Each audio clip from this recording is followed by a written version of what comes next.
গোপালের দরবারে আপনাকে স্বাগতম। আবারও নতুন একটি মজাদার গল্প নিয়ে হাজির হল গোপাল ভাঁড়।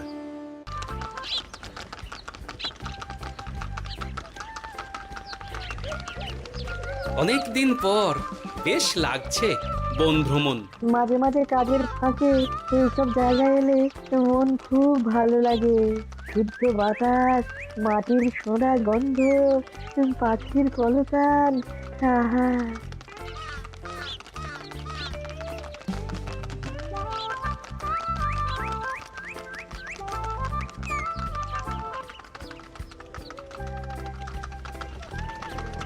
মহারাজের রথ থামছে। আমরা এইখানে বসে আজ রাজকার্য পরিচালনা করব। মন্ত্রী, তুমি ঝটপট এখানে বসার বন্দোবস্ত করে দাও। আমি এক্ষুনি ব্যবস্থা করে দিচ্ছি মহারাজ। এই এখানেই আমাদের বসার জন্য ছাউনি করে দাও। এক্ষুনি করে দিচ্ছি মন্ত্রী মশাই। এরা বসার জায়গাটা করে দিক, ততক্ষণ আমরা একটু হেঁটে আসি।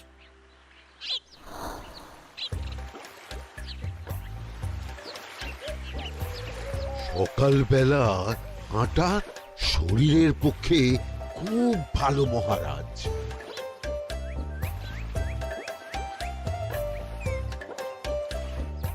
আগেকার দিনে রাজা মহারাজরা এই সব বনে মৃগয়া করতে আসতেন।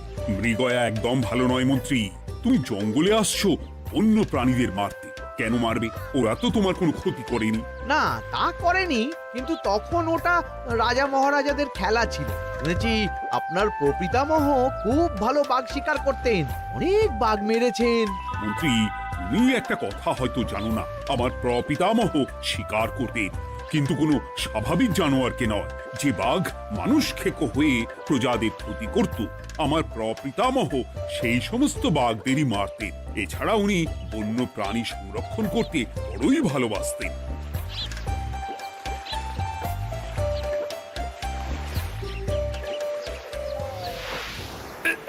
উফ, এটা আবার কি? এই এটা আবার কোথা থেকে উড়ে এলো? কোথাও তো ঝড় হাওয়া কিছুই নেই।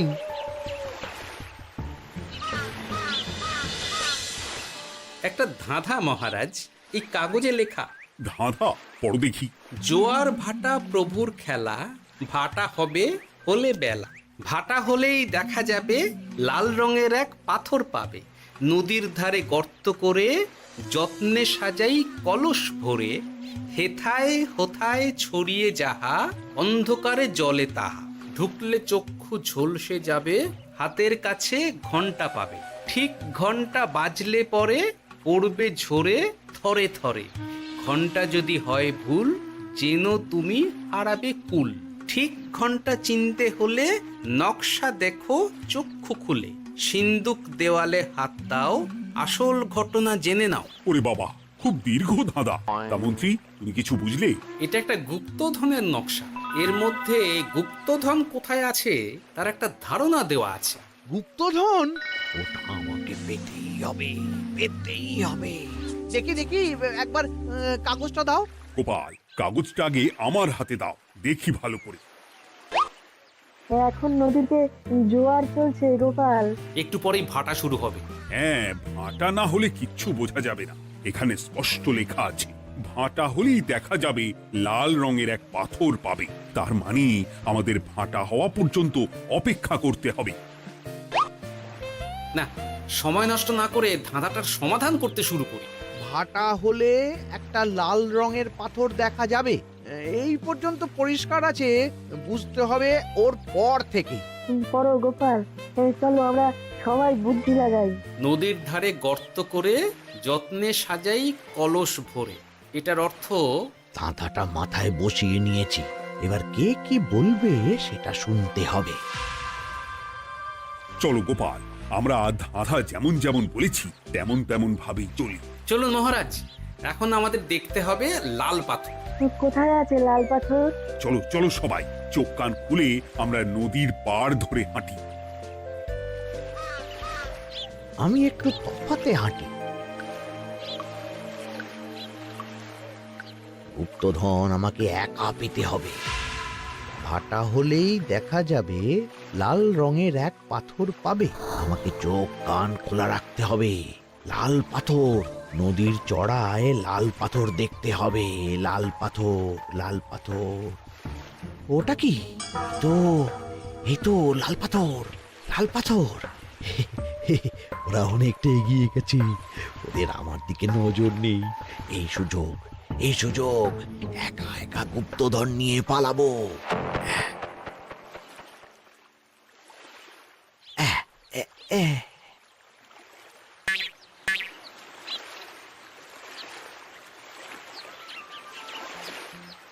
কি গো, আমরা তো হেঁটেই চলেছি, লাল পাথর তো কই দেখতে পাচ্ছি না। আরেকটু হাঁটতে হবে মহারাজ, গুপ্তধন বলে কথা, ওকে আর সহজে ধরা দেয়? সেটা অবশ্য সঠিক কথা। আচ্ছা, আমরা সবাই তো আসছি হেঁটে হেঁটে, মন্ত্রী মশাই গেলেন কোথায়? ও কি যে ঘটে! সত্যি তো, মন্ত্রী কোথায়? ও সেনাপতি, মন্ত্রীকে দেখেছো? কই না তো মহারাজ। তাহলে কোথায় গেলেন মন্ত্রী মশাই? এই জঙ্গলে বাঘ ভাল্লুক আছে, শেষে কিনা বাঘে নিল। হায় হায় হায়, মন্ত্রী গিন্নির কাছে আমি কি মুখ দেখাবো? হুম, বাঘ ভাল্লুকের পেটে যাবার লোক তো মন্ত্রী মশাই নন। ও গোপাল, কি ভাবছো? কিছু তো একটা বলো। এখন আমাদের মন্ত্রী মশাইকেই খুঁজতে হবে। তবে মন্ত্রী মশাই বাঘ ভাল্লুকের পেটে যায়নি। তুমি নিশ্চিত হচ্ছ কি করে? অত পেঁচালো মানুষকে বাঘ ভাল্লুক গন্ধ শুকেই ছেড়ে দেবে, হজম করতে পারবে না। না না না, এখন রসিকতা করার সময় নয়, আমাদের মন্ত্রীকে খুঁজে বার করতেই হবে। কোথায় গেল মন্ত্রী? চলো চলো, গুপ্তধন মাথায় থাক, চলো মন্ত্রীকে খুঁজি। আহ, মন্ত্রী কোথায় গেল কে জানে। একবার পুরো ধাঁধাটা ঝালিয়ে নি।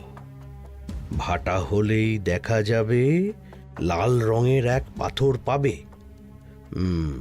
ভাটা হয়েছে, লাল রঙের পাথরের মাথায় চাপ দিয়ে গুহার মুখও খুলেছি।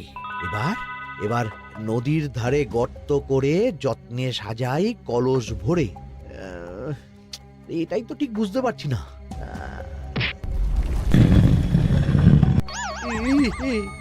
এই রে, এবার কি হবে? হ্যাঁ, মহারাজ, কোথাও একটা আওয়াজ হলো। এই, আওয়াজটা কোন দিক থেকে হলো? চলুন সামনে এগিয়ে যাই। আমার মনে হয় আওয়াজটা সামনের দিক থেকে এলো। আমারও তাই মনে হলো।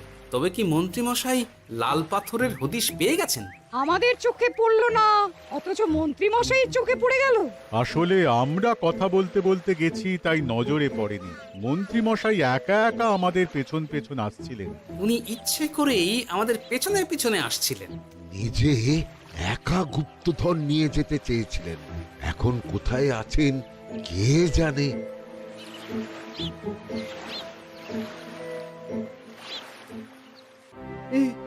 অন্ধকারে কিছু দেখতে পাচ্ছি না তো। দাঁতাতে কি ছিল? হ্যাঁ, কি ছিল? হেথায় হোথায় ছড়িয়ে যাহা, অন্ধকারে জলে তাহা, ঢুকলে চক্ষু ঝলসে যাবে, হাতের কাছে ঘন্টা পাবে। পেয়েছি পেয়েছি, ঘন্টা ঘন্টা ঘন্টাটা পেতে হবে। ঘন্টাটা ঘন্টাটা ঘন্টা। ভাটা হলেই দেখা যাবে লাল রঙের এক পাথর পাবে, নদীর ধারে গর্ত করে যত্নে সাজাই কলস ভরে, হেথায় হোথায় ছড়িয়ে যাহা, অন্ধকারে জলে তাহা, ঢুকলে চক্ষু ঝলসে যাবে, হাতের কাছে ঘন্টা পাবে। ঠিক ঘন্টা বাজলে পরে পড়বে ঝরে থরে থরে, ঘন্টা যদি হয় ভুল যেন তুমি হারাবে কুল। ঠিক ঘন্টা চিনতে হলে নকশা দেখো চক্ষু খুলে, সিন্দুক দেওয়ালে হাত দাও আসল ঘটনা জেনে না। এবারে ভালো করে ঠান্ডা মাথায় ভাবতে হবে। ভাটা হলেই দেখা যাবে লাল রঙের এক পাথর পাবে। সেই লাল পাথরটাই তো খুঁজে পাওয়া যাচ্ছে না, অথচ মন্ত্রী মশাই খুঁজে পেলেন। আওয়াজটা কোথা থেকে আসছিল? এই কাছে পিঠে এই কোথা থেকে আওয়াজটা আসছিল।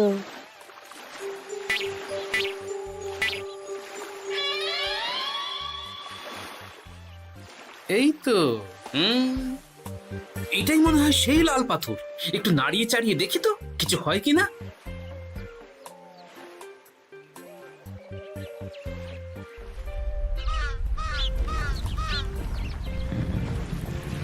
এই তো, কাজ হয়েছে।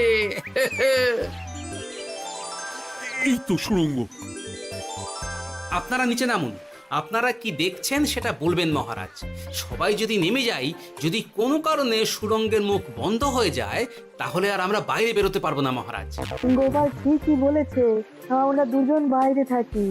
মহারাজ, আর একটা কথা, কোনো ঘন্টায় হাত দেবেন না, মনে আছে তো? ঘন্টা যদি হয় ভুল, যেন তুমি হারাবে কুল। ওরে বাবা, এই বয়সে আর কুল হারাতে চাই না। ঠিক আছে, তোমার কথাই অক্ষরে অক্ষরে পালন করব। দেখি এই সুরঙ্গে মন্ত্রীমশাইকে দেখতে পাই কিনা। চলুন মহারাজ, সুরঙ্গে নামি। সবাই সাবধানে নামো।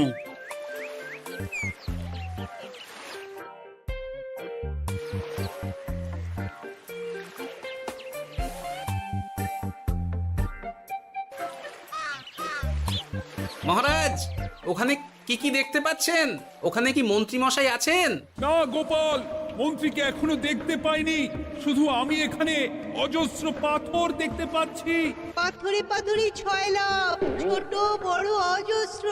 পাথরগুলো বড় অদ্ভুত, কিরকম কিরকম মানুষ মানুষ গড়ন।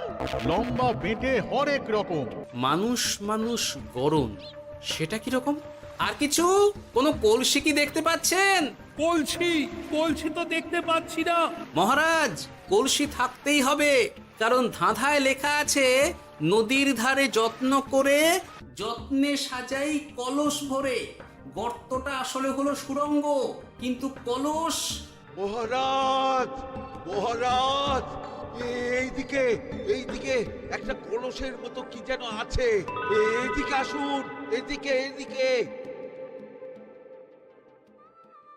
হ্যাঁ গোপাল, দেখতে পেয়েছি।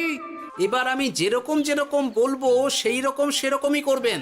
আমি বিজ্ঞানীকে নদী থেকে জল তুলে পাঠিয়ে দিচ্ছি। পাত্র কোথায় পাবে? আমাদের জল খাবার যে পাত্র আছে সেটা আনতে লোক পাঠাচ্ছি। ঠিক আছে। শুধু একটা কথা বলছি, আপনারা কেউই সুড়ঙ্গের ভেতরে কোনো কিছুতে হাত দেবেন না। কেন গোপাল? সব পরে বলবো, এখন আমি যা বলছি সেটা শুধু মনে রাখুন। সুড়ঙ্গের ভেতরে কিছুতে হাত দেবেন না। ঠিক আছে। প্রহরী, তুমি যাও, যেখানে আমাদের বসবার আয়োজন করা হয়েছে সেখানে গিয়ে একটা জলের পাত্র নিয়ে নদী থেকে জল ভরে নিয়ে এসো। গোপাল, মন্ত্রীমশাই কোথায় গায়েব হয়ে গেলেন? কোথাও গায়েব হয়ে যাননি বিজ্ঞানী, কোথাও গায়েব হয়ে যাননি উনি। উনি ওই সুড়ঙ্গের ভেতরেই আছেন। কিন্তু কেউ তো ওনাকে দেখতে পাননি। সম্ভবত পাথর হয়ে আছে। এখন কিভাবে পাথর হয়েছেন সেটা তো আমি বলতে পারবো না। সবটাই স্বপ্নের মতো লাগছে। ঠিক যেন স্বপ্নের মতো লাগছে। এই জীবনে সুরঙ্গ দর্শন হয়ে গেল। আমাদের পাতাল প্রবেশ। পাতালে আসিয়া আমি মনে মনে বলি, গুপ্তধন নিয়ে আমরা যেন সৎ পথে চলি। তোমার এখনো কাব্য আসছে সভাকবি? আসছে মানে কাব্যের সাথে আছে রোমাঞ্চ, করছে গা শীত, হচ্ছি আমি অধীর। মহারাজ, জল দিয়ে বিজ্ঞানীকে পাঠাচ্ছি। কি করতে হবে বিজ্ঞানীকে সব বলে দিয়েছি। তুমি ভেতরে আসবে না? আসবো ঠিক সময়ে। এখন আমি যেমন যেমন বলবো আপনি ঠিক তেমন তেমন করবেন। ঠিক আছে। বিজ্ঞানী, যেমন যেমন বললাম ঠিক তেমন তেমন ভাবে কলসিকে জল দিয়ে পরিষ্কার করবে। মনে রেখো, ধাঁধায় আছে কলসি সাজাই যতন কর। তুমি একটা কথা মনে রেখো বিজ্ঞানী, কোথাও হাত দিও না কিন্তু। ঠিক আছে গোপাল, তোমার উপস্থিত বুদ্ধির তুলনা নেই। আমি যাচ্ছি গোপাল। সাবধানে সাবধানে। মহারাজ, বিজ্ঞানী যাচ্ছে। সাবধানে নামো, সাবধানে। মহারাজ, এই কলসিটা কোথায়? ওই তো, একটু সাবধানে যাও।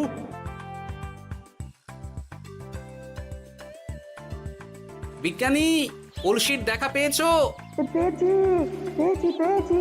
এবারে কলসিটাকে ভালো করে জল দিয়ে ধুয়ে দাও। কলসির আলোয় সুড়ঙ্গ আলোকিত গোপাল। এরপর কি? ভালো করে দেখুন মহারাজ, কোথাও ঘন্টা দেখতে পাচ্ছেন কিনা। ঘন্টা? একটা তো নয়, সার সার ঘন্টা, অনেকগুলো ঘন্টা। সাবধান, ঘন্টায় হাত দেবেন না, শুধু দেখুন।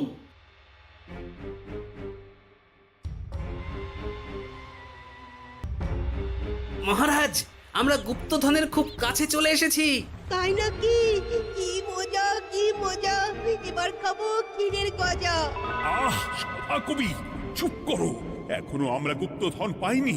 বাবার মুখে দাঁড়িয়ে সবগুলো তারা আঁকা। বিজ্ঞানী, কোনো ঘন্টায় চাঁদের নকশা করা আছে কি? একটু দেখে বলো না। আমি আতস কাজ নিয়েই দেখছি, সব ঘন্টাতেই তারা আঁকা। খবরদার, কোনো ঘন্টাকেই ছোঁবে না। ঠিক আছে, কোনো কিছু না ছুঁয়ে আমি দেখছি। পেয়েছি গোপাল, চাঁদ আঁকার ঘন্টা পেয়েছি। ওই ঘন্টাটা বাজাও, বাজাও।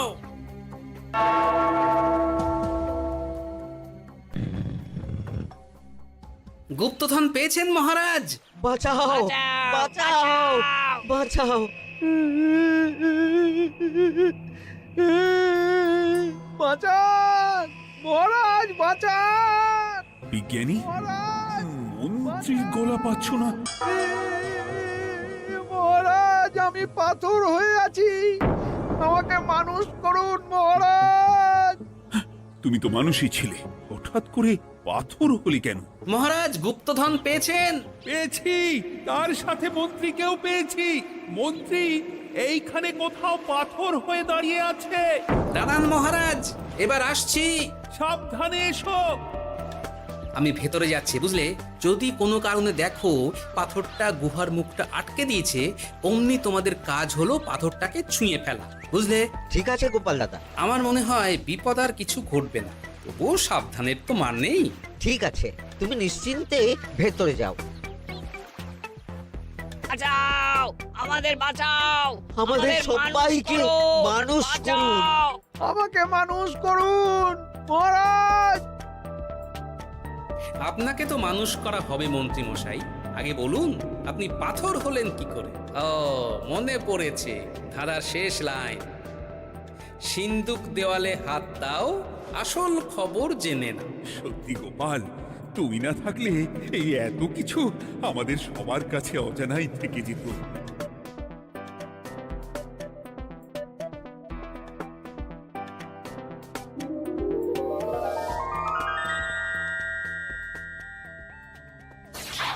ধন্যবাদ আমাকে মুক্ত করার জন্য।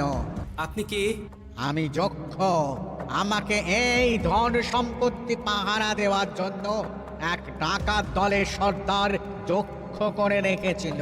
আমি 100 বছর ধরে এইখানে যক্ষ হয়ে আছি। আমি তোমার জন্য মুক্ত হলাম গোপাল। এই সম্পত্তি তোমার গোপাল। সম্পত্তি নিয়ে আমি কি করব? আমি এই সব সম্পত্তি মহারাজকে দান করলাম, রাজ্যের অনেক কাজ হবে এতে। তুমি ধন্য গোপাল, তুমি ধন্য। এবার আমার যাবার সময় এসেছে, আমাকে যেতে হবে। যাবার আগে এই পাথরগুলোকে মানুষ করে যান। এরা সব লোভী। আমি আমার সীমিত ক্ষমতায় এই গুপ্তধনের ধাঁধাকে এখানে যারাই ভ্রমণ করতে আসে তাদের হাতে তুলে দিই, কিন্তু কেউ এই ধাঁধার সমাধান করতে পারে না। সবার মনে লোভ কাজ করে, এই লোভ এদেরকে পাথর করে রেখেছে। পাথর হলো কি করে? একটা মানুষ এসে বুক ভরা লোভ নিয়ে আধা পুরো না জেনে পাথরে হাত দিলেই সে পাথর হয়ে যাবে। আমাদের আমাদের আমাদের ভুল ভুল হয়েছে। আর লোভ আর করবো লোভ না। করবো না। আমাদের বাঁচাও। আমাকে মুক্ত করে দিন, আমার খুব ভুল হয়েছে মহারাজ, মুক্ত করে দিন আমায়।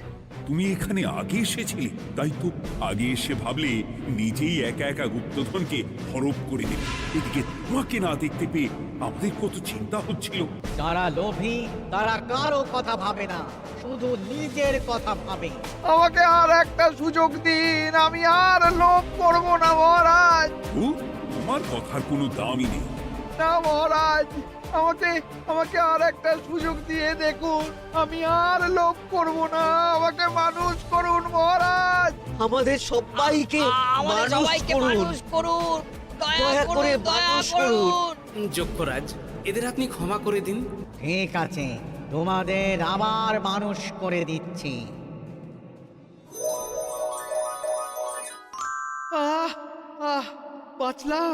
বাঁচলাম। এই রকম বারবার বাঁচা যাবে না কিন্তু। এবার সাপ ব্যাং যাই হবে না কেন ওইভাবেই থাকতে হবে, এই আমি বলে দিলাম। এবার আমার মুক্তি।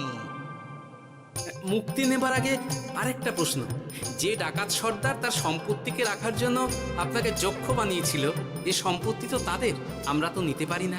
লোভ বড় খারাপ গোপাল, অতিরিক্ত লোভ মানুষকে পশু করে দেয়। ওই ডাকাত দল এই সম্পত্তির জন্যে সবাই কাটাকাটি করে মরে গেছে, কেউ আর বেঁচে নেই। সুতরাং এই সম্পত্তিতে তোমার অধিকার আছে, এই সম্পত্তি তুমি গ্রহণ করো। নিলাম আমি, কিন্তু এই সম্পত্তি মহারাজকে আমি দান করলাম। ডাকাত দল জনগণের সম্পদকে লুটেই তো সম্পত্তি বানিয়েছে, তাই আমি জনগণের কাজে লাগবার জন্যই এই সম্পত্তি মহারাজকে দিলাম। গোপাল, তোমার জয় হোক। এবার তাহলে আমি যাই, তোমরা সবাই সুখে থেকো আর ভালো থেকো। গোপাল, তোমার তুলনা হয় না। তোমার ঋণ আমি কোনোদিন শোধ করতে পারবো না। তুমি কৃষ্ণনগরের জন্য যা করলে তা ইতিহাসে লেখা থাকবে। না মহারাজ, আমি এমন কিছু করিনি, এই কাজ সবাই করবে। জয় গোপালের জয়, জয় গোপালের জয়, জয় কৃষ্ণনগরের জয়। আজকের গল্পটি এখানেই শেষ। আরও মজাদার গল্প দেখতে এখনই সাবস্ক্রাইব করুন, বেল আইকন অন করে রাখুন। পরের গল্পে আবার দেখা হবে। ধন্যবাদ।